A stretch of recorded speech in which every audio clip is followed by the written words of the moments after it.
علیکم ورحمۃ اللہ وبرکاتہ۔ تعلیم ہماری ہر حال میں جاری، اس مقصد کے تحت سوریہ اردو پرائمری اسکول ناگرجنا نگر ناگڑ کے آن لائن طرز تعلیم میں ہم آپ کا استقبال کرتے ہیں۔ جماعت ششم مضمون ریاضی میں آج ہم سبق نمبر 9 دیکھیں گے، میم عین الف اور میم زال الف۔ آج ہم سبق نمبر 9 کا مشق سیٹ 23 اس کا پہلا سوال دیکھیں گے، 12,16۔ تو اس کا پہلا سوال یہ ہے کہ ان عددوں کی عاد لکھنا ہے۔ سب سے پہلے عاد کسے کہیں گے؟ جیسا کہ 12 ہے، 12 2 سے تقسیم ہوتا ہے، تو 12 2 سے پورا تقسیم پذیر ہوتا ہے، تو 2 جو ہے وہ 12 کا عاد ہے۔ اس طرح سے ہم یہ کس سے تقسیم ہوتے ہیں، ہم نے پچھلے سبق میں دیکھے، تقسیم پذیری کی کسوٹی میں دیکھے کہ یہ اعداد کن اعداد سے تقسیم ہوتے ہیں۔ اس طرح سے ہم کو ان کے عاد نکالنا ہے۔ سب سے پہلے ہم 12 کے عاد نکالیں گے۔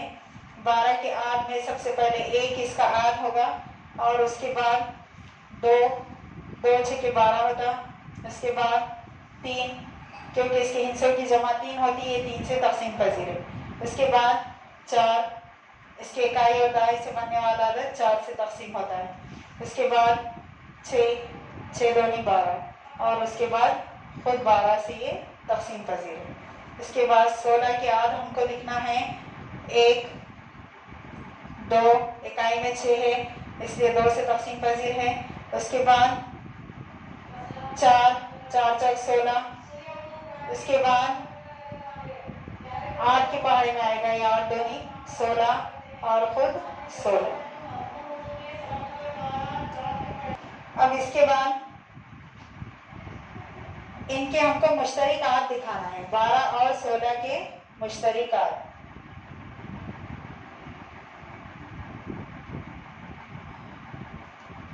تو اس میں سے ہم کیا کریں گے، یہ 1 مشترک ہے، 2 اور اس کے بعد 4 اور اس کے بعد نہیں ہے کچھ، تو 1 2 اور 4۔ اس طرح سے آپ بھی کیا کریں گے، اس میں اور سوالات دیے ہوئے ہیں، اس طرح سے سب کے پہلے عاد نکالنا ہے اور اس کے بعد اس کے مشترک عاد لکھنا ہے۔ اب دیکھیے مشق سیٹ 24 کا پہلا سوال ہے، ذیل کے اعداد کا میم عین الف معلوم کیجیے۔ تو یہ میم عین الف کا سب سے پہلے اس کا فل فارم ہے مشترک عاد اعظم، یعنی کہ مشترک عددوں میں سے سب سے بڑا عدد ہم کو یہاں پہ اس کا تلاش کرنا ہے۔ تو اب یہاں پہ 45 اور 30 کے سب سے پہلے ہم کو عاد لکھنا ہے، پھر عاد لکھنے کے بعد اس کے مشترک عاد لکھنا ہے، جس طرح ہم نے مشق سیٹ 23 میں کیے تھے اس طرح سے یہاں پہ سب سے پہلے 45 کے عاد لکھنا ہے 1 5، اس کے اکائی میں 5 ہے، اس لیے 5 سے تقسیم ہوگا، اور اس کے بعد اس کے ہندسوں کی جمع 3 سے تقسیم ہوتی ہے، 5 اور 4 9، یہ 3 سے تقسیم ہوگا، اس کے بعد 5 اور اس کے بعد 15 کیا 45 اور اس کے بعد خود 45 سے تقسیم ہوگا۔ اس کے بعد 30 کا بھی 1 عاد ہے، اور اس کے بعد یہ اس کے اکائی میں 0 ہے، 2 سے تقسیم پذیر ہے، 2 کے بعد 3 سے بھی تقسیم پذیر ہوگا، یہ اس کے ہندسوں کی جمع 3 ہو رہی۔